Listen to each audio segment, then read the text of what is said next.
తాతయ్య వచ్చాడు అని ఆ పెండ ప్రధానం సచివుడు పెట్టి పెండం గారు తర్వాత ఇంటికి మా తాతయ్య వచ్చాడు మా అమ్మకి వచ్చారని చెప్పి కాకులు ఎవడో తీసుకెళ్తాడు. అసలు కాకులు ఎవడో పెంచుకోడు. తర్వాత మళ్ళక్క ఇదేమిటంటుందంటే 4 కాకులంట కావు కావు అంటట మన ఇంటికి ఎవరో చుట్టాలు వస్తారని ఆనవాళ్ళ. ఏంటి అలా తెలిసిపోతే మనం బిర్యానీ మాంసం వండి రెడీగా సిద్ధంగా ఉంటాం. అవునా కాదండి? కొంతమంది సెంటిమెంట్ కాకి మన మీద ఎట్టేసింది కాబట్టి మనకు శాపం వస్తుందేమో, కాకి మన మీద ఏంటంటే మనం ముట్టుకుంది కాబట్టి మనం చచ్చిపోతామేమని మనకు సెంటిమెంట్. అంటే కాకి ఎలాంటిదంటే మీరుగా తెన్నికి పనికిరాని కాకి.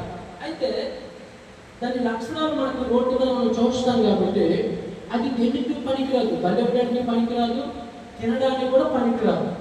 అది అలాంటి కాకుల కోసం దేవుడు ఏమంటాడు?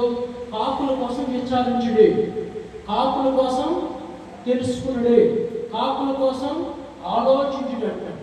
ఇప్పుడు ఈ కాకులో ఉన్న 3 లక్షణాలు చెప్తాను. 4 లక్షణాలు చూడండి. ఆదికాండం 8:7 చదవండి. ఆదికాండం 8:7. ఒక కాకిని వెలుపలకి పోవిడుచును, అది బయటకు వెళ్ళి భూమి మీద నుండి నీళ్ళు ఇంకు పోవద్దు ఇటు అటు తిరుగుచుంది.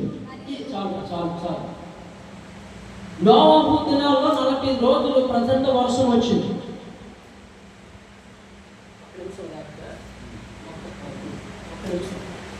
నోవహు దినాల్లో పిల్లరా 40 రోజులు